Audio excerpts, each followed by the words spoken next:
तो पिछले कुछ दिनों से मैं जब भी अपना इंस्टा खोलता हूं ये देखने के लिए कि आखिर आप लोगों ने क्या सवाल भेजे हैं, कौन से सवाल मुझको वीडियो में फीचर करने हैं, जबकि मेरी कोशिश होती है कि हर सवाल को मैं अपनी वीडियो में फीचर कर सकूं। लेकिन इस वक्त पे जैसा मैंने कहा कि पिछले कुछ दिनों से लगातार बस एक ही सवाल मुझको हर किसी से देखने को मिल रहा है कि भाई आपकी एशिया कप 2023 या वर्ल्ड कप 2023 के लिए इंडिया की स्ट्रॉन्गेस्ट प्लेइंग 11 क्या होगी। हर कोई यही सवाल पूछ रहा है। तो जैसा कि मैंने कुछ दिन पहले भी वादा किया था, वही चीज मैं आपके लिए आज लेके आया हूं कि एशिया कप 2023 और वर्ल्ड कप 2023 के लिए इंडिया की स्ट्रॉन्गेस्ट प्लेइंग 11 क्या होगी। अगर वो प्लेइंग 11 खेल गई और अगर वो प्लेइंग 11 चल गई तो भारत को ना एशिया कप 2023 जीतने से कोई रोक पाएगा और ना ही वर्ल्ड कप 2023 जीतने से कोई रोक पाएगा। तो इसकी शुरुआत अगर करें इंडिया की ओपनिंग जोड़ी से, जो कि एकदम कंफर्म है, जिसे लेके मेरे मन में या रोहित शर्मा के मन में कोई भी शक नहीं होने वाला है, क्योंकि ओपनिंग जोड़ी जो हमें एशिया कप 2023 कह लें या वर्ल्ड कप 2023 कह लें, उसमें यही ओपनिंग जोड़ी देखने को मिलेगी, गिल और रोहित शर्मा की। और कोई दिक्कत की बात ही नहीं है। इस वक्त पे इंडिया की बेस्ट ओपनिंग जोड़ी यही है, एकदम मस्त खेल रही है। इससे पहले जितने भी ओडीआई टूर्स हुए थे वहां गिल और रोहित की ओपनिंग जोड़ी ने मस्त काम किया है। रोहित शर्मा अपना मस्त रोल पकड़ के बैठे हुए हैं कि जाते ही भैया अटैक करना है, वहीं पे गिल भी अपना रोल पकड़ के बैठे हैं कि पारी को संभालना है और बाद में जब जरूरत पड़े तो भैया गेयर को आगे बढ़ाना है। और देखो भले ही गिल के पिछले कुछ मैचेस अच्छे नहीं गए हैं, लेकिन यह भी एक सच है कि उनके साथ में गिल या विराट कोहली उतना खेले ही नहीं है पिछले कुछ मैचेस में, क्योंकि हमने इस बात को काफी नोटिस किया है कि गिल की जो प्रोडक्टिविटी है वो काफी हद तक बढ़ जाती है जब उनके साथ में कोई एक्सपीरियंस प्लेयर होता है। इसीलिए गिल की ओडीआई में जितनी भी बड़ी पारियां आई हैं वो उन्हीं मैचेस में आई हैं जिसमें उनके साथ रोहित शर्मा और विराट कोहली पिच पे मौजूद हुआ करते थे। तो ये तो जैसा मैंने कहा कि 100% कंफर्म है कि गिल और रोहित ही आपको 99% ऑफ द मैचेस में ओपनिंग करते हुए दिखेंगे,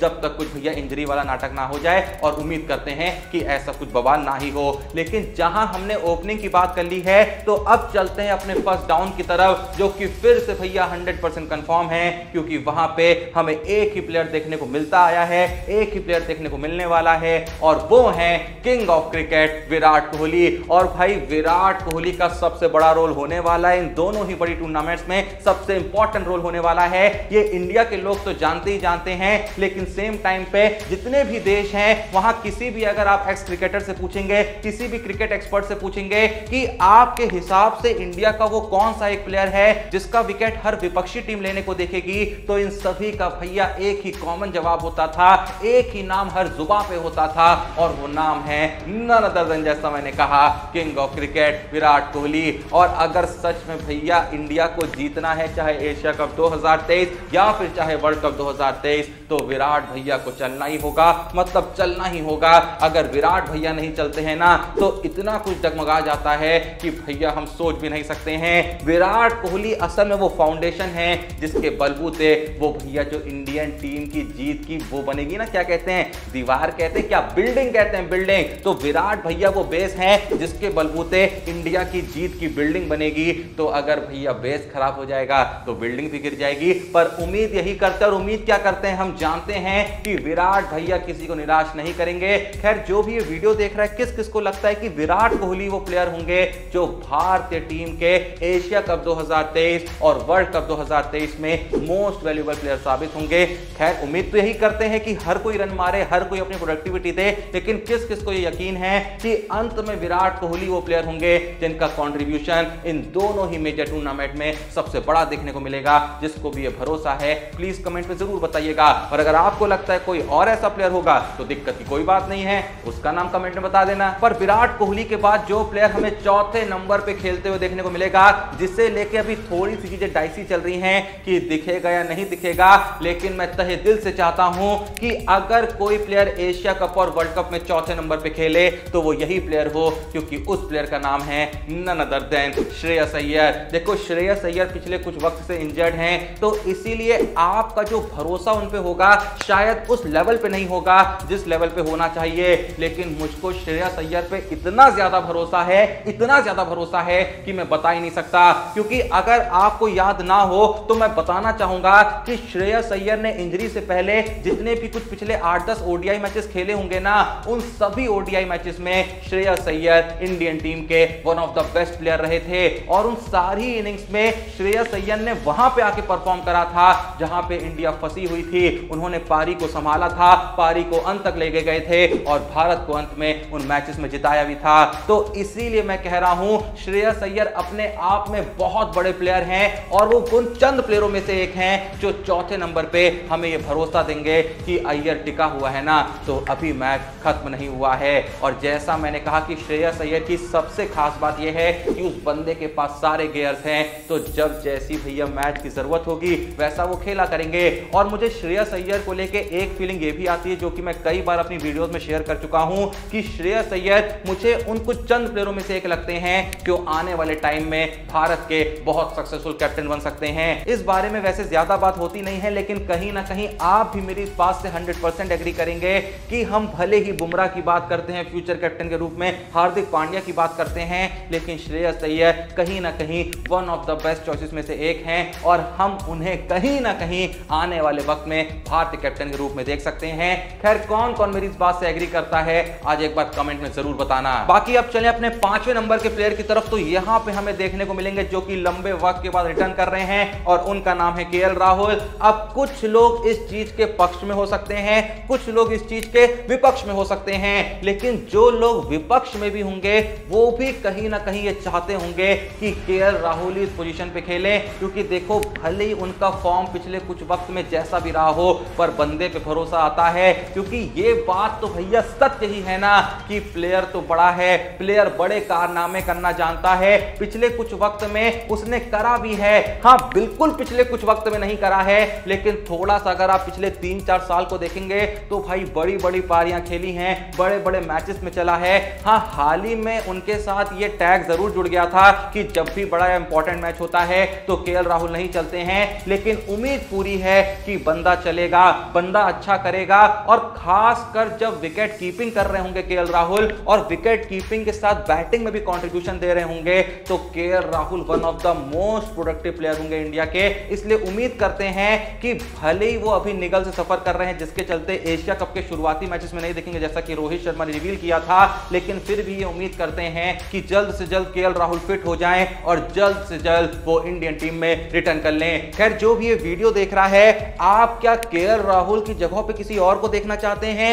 या आपको भी मेरी तरफ थोड़ा सा ज्यादा भरोसा है केएल राहुल पे किसी और के कंपैरिजन में? आपकी जो भी इस बारे में ऑनेस्ट राय है प्लीज कमेंट में जरूर बताइएगा। लेकिन ये तो बात हो गई 5वीं पोजीशन की। अब अगर चले अपनी 6ठी और 7वीं पोजीशन की तरफ तो भैया ये बिल्कुल कंफर्म है इन दो प्लेयरों को लेके इंडिया क्या किसी भी देश को कोई और शक नहीं होगा कि यहां पे कोई और प्लेयर इंडियन टीम में दिख सकता है, क्योंकि यहां पे तो देखो 6ठे नंबर पे हार्दिक पांड्या ही दिखेंगे और 7वें नंबर पे रविंद्र जडेजा ही दिखेंगे। हाँ चीजें थोड़ी कभी कभार ऊपर नीचे हो सकती है क्योंकि जडेजा अभी तक भैया इकलौते लेफ्ट हैंडर है अगर देखें टॉप 7 प्लेयर्स में मेरी टीम के अंदर, क्योंकि भले ही कई लोगों के मन में आ सकता है कि लेफ्ट हैंडर्स बीच में होने चाहिए, लेकिन मेरा दिमाग पता नहीं अक्सर मेरे से ये कहने लगता है कि देखो अगर कोई प्लेयर किसी दूसरे प्लेयर से बेहतर है ना तो उसको खिला लेना चाहिए। ये नहीं सोचना चाहिए कि भाई भले ही वो थोड़ा सा बेकार है लेकिन वो लेफ्ट हैंडेड है। कम से कम भैया मैच का कोई भी रिजल्ट आएगा तो तुमको इस बात का दुख नहीं होगा कि मेरे पास एक बेहतर प्लेयर था लेकिन उसको मैंने सिर्फ इसलिए बाहर कर दिया क्योंकि वो राइट हैंडेड था या लेफ्ट हैंडेड था। मतलब फिलहाल तो इंडिया की सिचुएशन को देखा जाए तो राइट हैंडेड होने के नाते ही किसी को बाहर किया जाएगा। तो इसीलिए मैंने ये सोच के ज्यादा टीम बनाई है कि कौन बेहतर प्लेयर है, ये सोच के मैंने ज्यादा टीम नहीं बनाई है कि लेफ्ट राइट का बहुत कॉम्बिनेशन यहां पे होना चाहिए। तो ये फिलहाल मेरी टीम है टॉप 7 प्लेयरों की, जहां 7वें नंबर पे जडेजा हैं जो जैसा मैंने कहा जरूरत पड़ने पे ऊपर भी जा सकते हैं। लेकिन अब यहां पे देखते हैं कि मेरी टीम के यानी कि बेस्ट प्लेइंग 11 जो मेरे हिसाब से है एशिया कप और वर्ल्ड कप 2023 की, उसमें बॉलर कौन होंगे। तो सबसे पहले भैया स्पिनर के तौर पे मैंने कुलदीप यादव को रखा है, क्योंकि इस चीज को लेके कोई भी डिबेट नहीं है कि करेंटली इंडिया के बेस्ट स्पिनर जो हैं वो कुलदीप यादव ही हैं और जडेजा तो रहेंगे ही, तो उनके साथ में कुलदीप यादव ही दिखेंगे और पेसर्स ही मुझे लगता है इंडिया ज्यादा खिलाएगी और यही सोच के फिलहाल मैंने टीम बनाई है। अगर स्पिनर्स और ज्यादा खिलाने होंगे तो अकॉर्डिंगली हम एक पेसर को एक स्पिनर से रिप्लेस कर देंगे। तो फिलहाल लेकिन जैसा मैंने कहा कि मैंने जो टीम सोची है वो पेसर्स को लेके सोची है, तो कुलदीप यादव के बाद जो 3 पेसर्स मैंने यहां पे रखे हैं वो हैं बुमराह, बुमरा और शामी और सिराज। मतलब देखो थोड़ा सा यहां पे कंफ्यूजन था, क्योंकि कहीं ना कहीं इस टीम में एक खामी जो मुझको नजर आ रही थी, जिसके बारे में कई बार बात कर चुका हूं कि नीचे के जो 4 बॉलर है हमारे, कुलदीप हो गए, शामी हो गए, बुमरा हो गए, सिराज हो गए, इन चारों में से किसी को भी बहुत अच्छे से बैटिंग नहीं आती है, कोई भी बहुत अच्छे से टिक नहीं पाता है। थोड़ा बहुत कुलदीप यादव और शामी टिक सकते हैं, लेकिन फिर भी उन पे ये भरोसा नहीं आता है कि कभी 70-80 रन बचे होंगे और ये जडेजा या हार्दिक पांड्या के साथ पार्टनरशिप करने के लिए वहां पे रुक पाएंगे। ये लोग शाहीन अफरीदी, हारिस रऊफ या स्टार जैसे बॉलरों को वहां टिक के फेस कर पाएंगे। इसीलिए थोड़ा सा शक मेरे मन में था कि सिराज को हटा के शार्दुल ठाकुर को डालना सही रहेगा, क्योंकि वो थोड़ी बहुत बैटिंग भी कर सकते हैं। लेकिन फिर मुझे लगा कि यार बॉलर रख ही रहे हो ना, तो मेन बॉलर खिलाओ, क्योंकि शामी, सिराज और बुमराह अगर साथ में खेल रहे होंगे तो शायद इतने रन ही नहीं पड़ेंगे कि इंडिया को बॉलरों से बैटिंग करवानी पड़े। लेकिन सेम टाइम पे ये भी सच है कि शार्दुल ठाकुर भी विकेट टेकर तो हैं ही। साल 2020 के बाद से शार्दुल ठाकुर पूरे वर्ल्ड में मिडल ओवर्स में सबसे ज्यादा विकेट लेने वाले गेंदबाज हैं। तो इसीलिए अगर भारत को किसी मैच में जरूरत महसूस हो कि बॉलरों से बैटिंग कराने की नौबत आ सकती है, तो सिराज या फिर किसी और बॉलर को रिप्लेस करके, जो कि मुझे लगता है सिराज ही होंगे, शामी बुमराह से तो इंडिया शुरुआत करेगी ही करेगी, क्योंकि वही हमारे बेस्ट बॉलर्स हैं। तो सिराज को हटा के ऐसे केस में शार्दुल ठाकुर को खिलाया जा सकता है। और अगर स्पिन फ्रेंडली पिच है तो अक्षर पटेल, इन्होंने चॉइस रखी तो है, लेकिन मैं होता तो पहले 15 में डालता अश्विन को और उसके बाद में सिराज से अश्विन को रिप्लेस कर देता, अगर हमें बैटिंग की जरूरत है और स्पिन फ्रेंडली पिच है। अगर पेसर फ्रेंडली पिच है तो मैं सिराज को हटा के शार्दुल ठाकुर को रख देता, लेकिन मैं अक्षर पटेल को तो अपनी टीम में नहीं रखता, जो कि फिलहाल इंडियन टीम ने करा हुआ है। क्योंकि भाई जडेजा जब ऑफ स्पिनर है, सेम तरीके के हैं, बैटिंग भी कर लेते हैं, और अगर जडेजा से विकेट नहीं लिए जा रहे होंगे तो सेम तरीके के बॉलर अक्षर पटेल क्या ही ले लेंगे। जबकि अक्षर पटेल का इस चीज से कोई भी मतलब नहीं होता है कि पिच में स्पिन है या नहीं है, उस बंदे को इससे कोई लेना देना नहीं है। स्पिन वो वैसे नहीं कराते हैं, थोड़ा T20 वाली बॉलिंग करा लेता है बंदा कि भाई सीधे सीधे फेंक दे रहा है, मारना आसान नहीं होता है, मारने जाओ तो विकेट गिर जाता है, जो कि हाल ही में हुआ भी नहीं है। हाल ही में बॉलिंग उनकी पूरी घुसी हुई है, बैटिंग के बलबूते उनको मौका दिया जाता है। इसलिए मैं अश्विन को पहले टीम में लाऊंगा और उनको ऐसा थोड़ा सा बॉलिंग ऑलराउंडर खिलाऊंगा। जहां पे कुलदीप यादव आ रहे हैं वहां पे अश्विन आएंगे, उसके बाद कुलदीप यादव आएंगे, फिर शामी आएंगे, फिर बुमराह आएंगे। तो ये है मेरी कुल मिला के best probable playing 11 Asia cup और वर्ल्ड कप 2023 के लिए। तो मैंने ये जो टीम बताई है, इस पूरी ही टीम में आपको कहीं में भी लगता है कि ये प्लेयर नहीं भैया मैं ये प्लेयर रखता, तो बिल्कुल भी संकोच नहीं करने का, कमेंट में जाने का और ये लिख के बताने का कि आपकी टीम से मैं इस प्लेयर को बाहर करता और इसकी जगह पे इसे खिलाता, तब जाके मजा आएगा ना। सिर्फ ये ना लिखना कि भाई मैं इसको खिलाना चाहता था, किसको बाहर करके किसको खिलाते, ऐसे बताना, तब पता चलेगा कि आपकी प्लेइंग 11 क्या है और हमारी से वो कितनी डिफरेंट है। बाकी अपन जल्दी से देख लेते हैं कि कौन है आज के क्रिकेट स्टार जिन्होंने भेजा अपना सवाल हमारे इंस्टाग्राम के द्वारा। तो उनका नाम है अरित्रा, जो पूछते हैं भाई आपको क्या लगता है रविचंद्रन अश्विन को स्क्वाड में रखना चाहिए। तो भाई जैसा कि मैंने इस सवाल का जवाब आपको ऑलरेडी दे दिया है कि अगर मैं होता तो अक्षर पटेल की जगह रविचंद्रन अश्विन को ही खिलाता, क्योंकि बैटिंग में दोनों की हमें बहुत फर्क देखने को नहीं मिलता, लेकिन बॉलिंग का अच्छा खासा असर पड़ सकता था। क्योंकि अगर गलती से हम 3 कभी स्पिनर्स खिलाने को देखते, जो कि हम देखेंगे 100% बता रहा हूं, एशिया कप में इंडिया के जो सारे मैचेस होने हैं श्रीलंका में होने हैं, जहां बहुत ज्यादा स्पिन फ्रेंडली पिचेस होती हैं, तो वहां पे सोचो अगर जडेजा होते जो कि लेफ्ट आर्म ऑफ बॉलर हैं, उनके साथ में कुलदीप यादव होते जो कि left arm China man bowler हैं, और उनके साथ में अगर अश्विन होते जो कि राइट आर्म ऑफ स्पिनर हैं, तो तीनों अलग तरीके के बॉलर्स होते, तीनों अपना अपना अलग अटैक कर सकते थे, बैट्समैनों को मुश्किल में डाल सकते थे। लेकिन जडेजा के भैया बाद अगर अक्षर पटेल आएंगे तो किसी को कोई दिक्कत नहीं होगी, बल्कि वो और ज्यादा सेटल हो जाएंगे, क्योंकि उन्होंने जब जडेजा को खेल लिया है जो ज्यादा स्पिन कराते हैं, जिनकी बहुत ज्यादा मुश्किल होती है, तो अक्षर पटेल को खेलने में क्या ही दिक्कत आएगी। तो मुझे तो लगता है ये हम रिसोर्सेज का वेस्ट कर रहे होंगे, जब तक रोहित शर्मा को ये ना लगे कि भाई हमें अक्षर पटेल की बैटिंग को बहुत यूज करना है, कभी जरूरत पड़े तो लेफ्ट हैंड बैट्समैन के तौर पे थोड़ा सा उनको ऊपर हम भेज सकते हैं। जब तक उनके दिमाग में ये सारी बातें ना चल रही हो, तो भाई आंख बंद करके अश्विन को तो अक्षर पटेल से पहले खिलाना बनता है। खैर जो भी ये वीडियो देख रहा है, किस किस को लगता है कि अश्विन जो है वो अक्षर पटेल से पहले टीम में जगह डिजर्व करते हैं? कुछ लोग कहेंगे भैया चाहल डिजर्व करते हैं,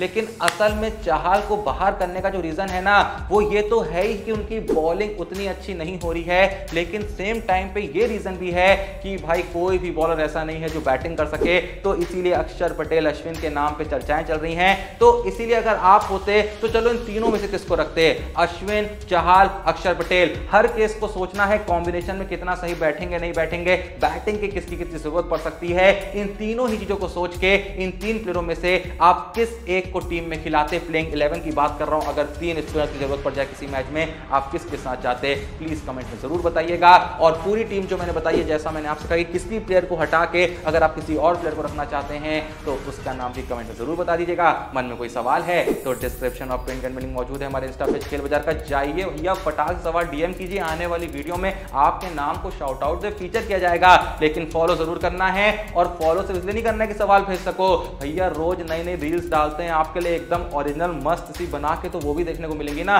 तो जल्दी से जाओ, फॉलो करो, सवाल डीएम करो। वीडियो पसंद आई वीडियो को लाइक करो, और चैनल को सब्सक्राइब नहीं करा है तो प्लीज जो भी वीडियो देख रहा है अभी के अभी चैनल को सब्सक्राइब करो। बाकी मिलते हैं नेक्स्ट वीडियो में, तब तक के लिए जय हिंद, धन्यवाद।